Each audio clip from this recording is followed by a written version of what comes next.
하나님 말씀 열왕기하 13장 1절에서 13절까지 구약성경 584페이지입니다. 우리 합독은 13장 1절에서 4절까지 그리고 7절 말씀 한 절 읽습니다. 13장 1절입니다.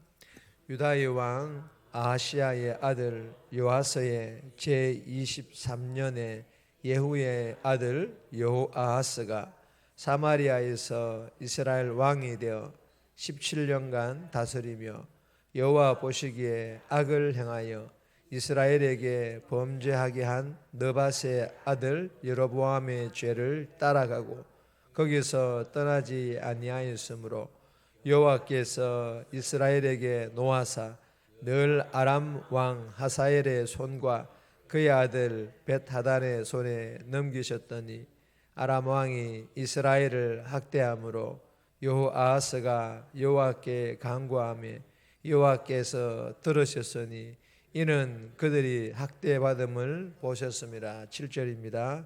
아람 왕 여호아하스의 백성을 멸절하려 타작마당에 티끌같이 되게 하고 마병 50명과 병거 10대와 보병 10,000명 외에는 여호아하스에게 남겨두지 아니하였더라.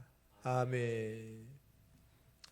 오늘 본문의 제목은 여로보암의 죄를 답습하는 왕들. 여로보암의 죄를 답습하는 왕들. 오늘 본문은 북이스라엘이 여호아하스에 이어서 그의 아들 요아스가 왕이 되어 다스리게 됩니다. 이렇게 아버지와 아들 두 왕은 여로보암의 죄를 그대로 따르다가 아람 군대의 침략에 어려움을 겪게 된다라는 그런 내용의 본문입니다. 오늘 이 본문을 통하여 우리에게 주시는 첫 번째 교훈은 하나님과의 관계가 중요합니다. 하나님과의 관계가 중요함을 우리에게 교훈합니다. 오늘 전체적인 이 교훈의 내용이 이 관계에 대한 내용입니다. 하나님과의 관계가 성도에게 있어서는 정말 중요하다라는 것입니다. 1절에서 3절까지인데 2절 말씀 보시면 여호와 보시기에 악을 행하여 이스라엘에게 범죄하게 한 느밧의 아들 여로보암의 죄를 따라가고 거기서 떠나지 아니하였으므로. 여러분, 여호와 보시기에 악을 행하여 북이스라엘 왕 여호아하스를 말합니다. 여호아하스는 여로보암의 죄를 그대로 따랐다라고 오늘 본문에서도 말씀하고 있습니다. 여러분, 이 여로보암의 죄라는 것은 분열 왕국 이후에 남유다와 북이스라엘이 분열되어진 그 분열 왕국 이후에 북이스라엘 사람들이 성전이 없습니다. 그래서 성전이 있는 남유다로 하나님께 예배드리러 가지 못하게 하려고 전에는 계속해서 이 북이스라엘 사람들이 유월절 절기 때 되면 성전에 있는 남유다로 갔거든요. 거기서 예배를 드렸거든요. 그런데 분열 왕국 이후에 북이스라엘 사람들이 성전이 있는 그 남유다로 하나님께 예배 드리러 가지 못하게 하려고 여로보암이 베델과 단에 뭘 세웁니까? 산당을 세웁니다. 그리고 거기서 금송아지 우상을 세우고 제사장을 임의로 임명하고는 절기를 정하여서 지키게 한 그 죄를 이 여로보암의 죄라고 말하고 있는 것입니다. 여러분, 이 여로보암의 죄는 성전이 부재한 상황에서 예배의 형태만 유지하고 모든 율법, 즉 하나님의 말씀을 철저히 무시하면서 여로보암이 자신이 세운 왕국의 체제 유지에만 집중하는 인간 중심의 철학과 정책을 말하는데, 여러분이 여로보암의 죄를 따라갔다라는 것은 이제부터는 하나님과의 그런 관계를 떠나겠다. 동맹, 우상과 동맹하고 우상과 관계를 더 친밀하겠다라는 그런 의미이며, 한마디로 하나님과는 점점 멀어지는 그런 자신과 그런 나라를 만들겠다라는 그런 뜻입니다. 그리고 이 여호아하스도 여로보암과 같이 인간 중심의 철학과 정책으로 나라를 다스리는 죄, 즉 여로보암의 죄를 그대로 답습합니다. 이로 인하여서 여호아하스는 17년간 북이스라엘 왕으로 나라를 다스렸지만 여로보암의 죄를 따라가면서 점점 하나님과는 멀어지는 그런 관계가 되어버리고 말았던 것입니다. 그러자 하나님께서 끝내 이 여호아하스와 북이스라엘 나라의 노하심으로 아람 왕 하사엘의 손과 그의 아들 벳하단의 손에 넘기셨더니, 무슨 말씀입니까? 아람 군대를 보내어서 여호아하스와 북이스라엘 나라를 멸망 심판하겠다라는 그런 말씀입니다. 사랑하는 여러분, 이 여호아하스를 통하여 우리에게 주시는 교훈이 무엇입니까? 여호아스가 하나님과 가까워졌다가 다시 멀어지고, 여호아스는 처음부터 계속해서 하나님과 멀어지는 관계를 맺었다라는 것입니다. 즉 하나님과의 관계가 얼마나 중요한지를 거듭거듭 강조하고 계십니다. 여러분, 개인과 나라의 앞날은요, 하나님과의 그 관계를 기준으로 삼아, 즉 하나님과 점점 가까워지느냐 아니면 하나님과 점점 멀어지느냐에 따라 결정된다라는 것입니다. 개인과 나라의 그 앞날은 말입니다. 여러분, 지금 나의 모습은 어떤 모습입니까? 하나님과 친구와 같이 이야기했던 그 모세와 같은 그런 모습입니까? 하나님께서 나의 친구라고 부르셨던 그런 아브라함과의 그런 관계를 유지하고 있는 그런 모습입니까? 아니면 본문의 여호아스의 모습, 하나님과 점점 멀어지는 그런 관계입니까?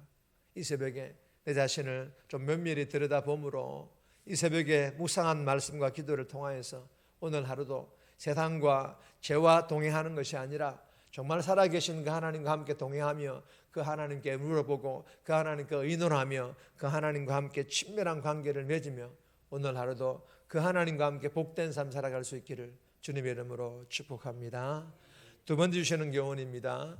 기도는 하나님과의 신뢰와 관계 회복이 먼저입니다. 기도는요, 하나님과의 신뢰와 관계 회복을 시켜준다라는 것입니다.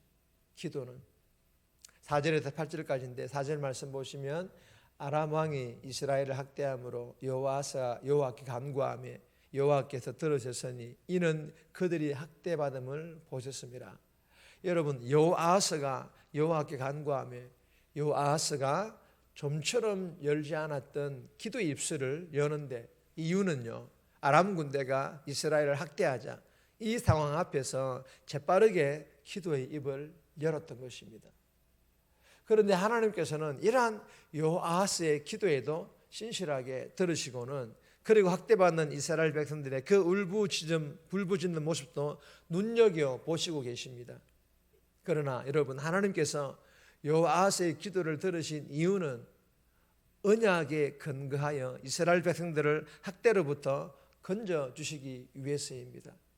사실은 여호아스의 그 기도보다는 이스라엘 백성들과 맺은 그 언약 때문이라는 것입니다. 그럼에도 불구하고 여호아스가 기도했을 때 또한 하나님께서 움직이셨다라는 것입니다.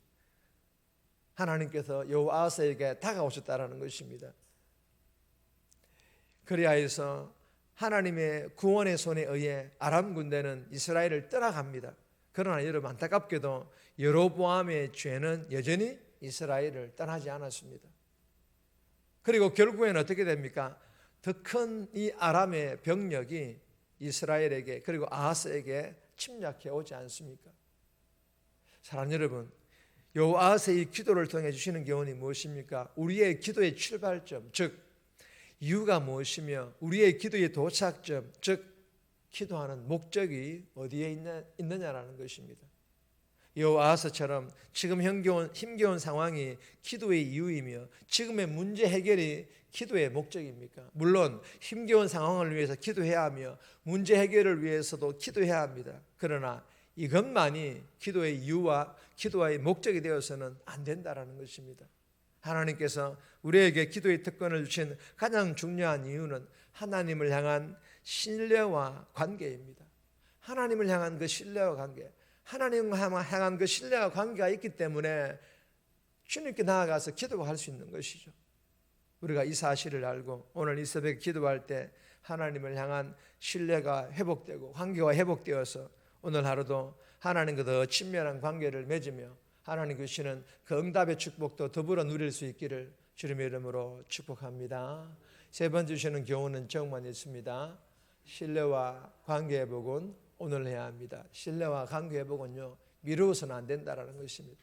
내가 오늘 기도해 보니까 하나님과의 그 신뢰와 관계가 좀 멀어져 있다, 회복이 필요하다, 그러면 당장 해야 되는 것입니다. 오늘 해야 되는 그런 교훈입니다. 9절에서 13절까지인데 개인적으로 묵상하시기를 바랍니다. 정리합니다.